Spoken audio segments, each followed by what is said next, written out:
बादली विधानसभा से भारतीय जनता पार्टी के प्रत्याशी व राष्ट्रीय सचिव ओम प्रकाश धनखड़ आज एमपी माजरा गांव पहुंचे, जहां पर ग्रामीणों ने पगड़ी पहनाकर फूल माला डालकर व नोटों की माला से अपने नेता का जोरदार स्वागत किया। ओम प्रकाश धनखड़ ने भी सर झुकाकर हाथ जोड़कर सभी को नमन किया, बुजुर्गों का आशीर्वाद लिया व महिलाओं का स्नेह भी ओपी धनखड़ के साथ नजर आया। सैकड़ों की संख्या में ग्रामीण चौपाल में थे और उन्होंने ओपी धनखड़ से कहा कि पूरा गांव आपकी तरफ है, क्योंकि आप लोगों ने जो काम किए हैं वो किसी और नेता व पॉलिटिशियन ने नहीं किए। ओपी धनखड़ ने भी कहा, बड़े बड़े गांव मेरे विधानसभा में हैं, लेकिन ये छोटा सा गांव है, लेकिन जो भी इसकी डिमांड रही वो हमने पूरा किया। उन्होंने कहा, बादली सब डिविजनल है, लेकिन उसके बावजूद भी एमपी माजरा में सभी चीज़ें हैं, चाहे वह अस्पताल हो या फिर अन्य सुविधाएं, वो एमपी माजरा को दी गई है। एमपी माजरा का कोई भी बच्चा अगर मेरे तक पहुंचा है या कोई भी शिकायतें या कोई भी समस्याएं रही तो उसका बिना लाग लपेट करे मैंने उनको समाधान कराया। साथ ही उन्होंने कहा, कुछ लोगों ने इस शहर का डेवलपमेंट भी रोकने का काम किया। उन्होंने कहा, पालिका बन जाती तो बादली का बहुमुखी विकास होता, लेकिन लोगों ने अपने स्वार्थ के लिए, अपने निजी फायदे के लिए उन्होंने इसको पालिका नहीं होने दिया। लेकिन मैं विश्वास दिलाता हूं कि जब मैं जीत कर जाऊंगा तो उसके बाद फिर से विकास कार्यों की झड़ी बादली विधानसभा में लगेगी। इसका किस इलाके का प्रतिनिधित्व किया हो, ये मेरे लिए पूर्णांक है, यानी 10 में से 10 नंबर थे। अब ये नंबर प्राप्त करना, इससे फालतू सेटिस्फेक्शन का लेवल हो नहीं सकता। बहुत इस इलाके को बहुत ज्यादा जो है विकास हुआ है।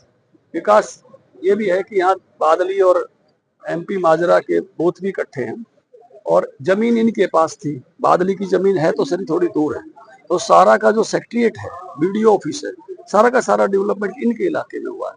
तो ये बहुत एक तरह से ज्यादा प्रगति के लेवल पर। मंडी है वो भी इनके बहुत ज्यादा नजदीक है।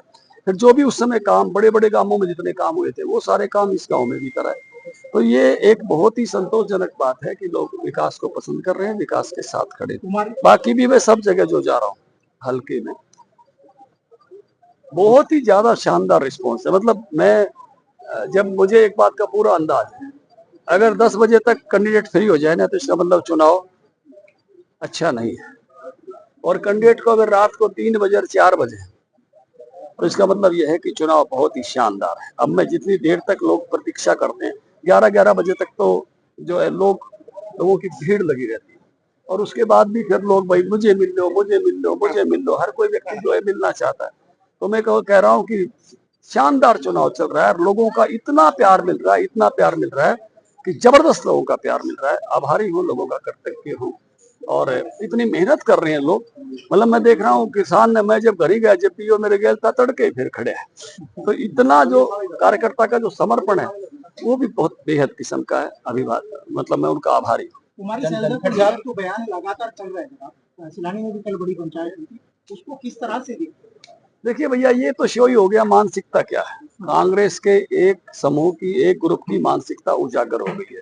चाहे पेड़पा से कैंडिडेट दबाव देके उठाया हो, चाहे कुमारी शैलजा के साथ ऐसी टिप्पणियां की हो, या पहले के भी कई सारे कांड हैं, मिर्चपुर कांड, बाकी कांड सब आपको पता है। तो ये मानसिकता है, और ऐसी मानसिकता के साथ जो लोग, जो लठिया, अशोक तंवर को भी लठियाया गया था, तो ऐसी जो मानसिकता है ना, उस मानसिकता का गुस्सा, आक्रोश सारे अनुसूचित जाति वर्ग में है और होना भी चाहिए। आप लोकतंत्र का मतलब क्या है? हर वोट की बराबरी है। लोकतंत्र का मतलब क्या है? हर समाज की बराबरी है। मैं ओम प्रकाश धनखड़, जब ये लिखा मैंने घोषणा पत्र में कि मैं 36 बिरादरी का हर वर्ग का अलग अलग कल्याण बोर्ड बनाऊंगा, इसका मतलब यह है मेरे दिल में हर बिरादरी का एक खिड़की सरकार में खुले और सरकार से सामान आने जाने की एक खिड़की जो है लोगों में खुले। इस सोच के साथ काम कर, इस सोच के साथ हल्के में भी किया।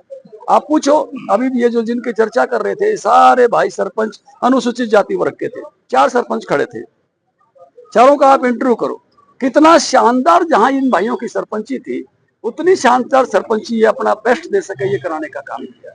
तो ये सबको साथ लेके चलना। एक तरफ मैं देख रहा हूँ ये कैंडिडेट है जो हमारे सामने, ये तो ऐसे कर रहा है कि मैं तो एक जाति का वो हूं, यानी बहुत ही, मैं कहूं कि हद है भाई। रिप्रेजेंटेटिव जनप्रतिनिधि किसी एक कास्ट के होते हैं क्या?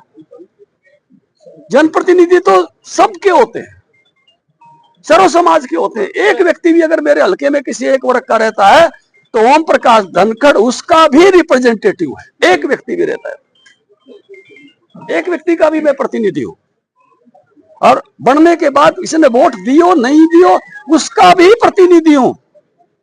और ये मैंने करके दिखाया है कि हर व्यक्ति ने ये फील किया कि ये रिप्रेजेंटेटिव सर्व समाज का है। सर्व समाज का आदमी ही हलके को ठीक से रिप्रेजेंटेशन दे सकता है, उसके साथ चल सकता है, उसको आगे लेके चल सकता है।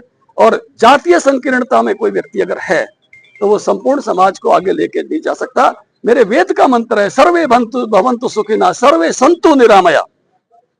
सबको साथ लेके चलने की बात है, और यही सच्चा लोकतंत्र है, जिसके भीतर में अगर इस प्रकार की कोई बात भरी है तो निश्चित रूप से वो पूरे समाज का प्रतिनिधि नहीं हो सकता। धनखड़ साहब, किसान संगठनों ने अनिल विज का विरोध किया है, कैसे देखते हैं? भाई साहब, कहीं कहीं किसी स्थान पर किसी भाई को कोई बात अटकी हुई होगी तो वह लोकतंत्र में है, कह सकता है, उसमें क्या बात है। जब सैकड़ों जगह लोग स्वागत और फूल माला के लिए खड़े हैं, कहीं एक जगह कोई कहने वाले भी मिल सकते हैं, यही तो लोकतंत्र की सुंदरता है।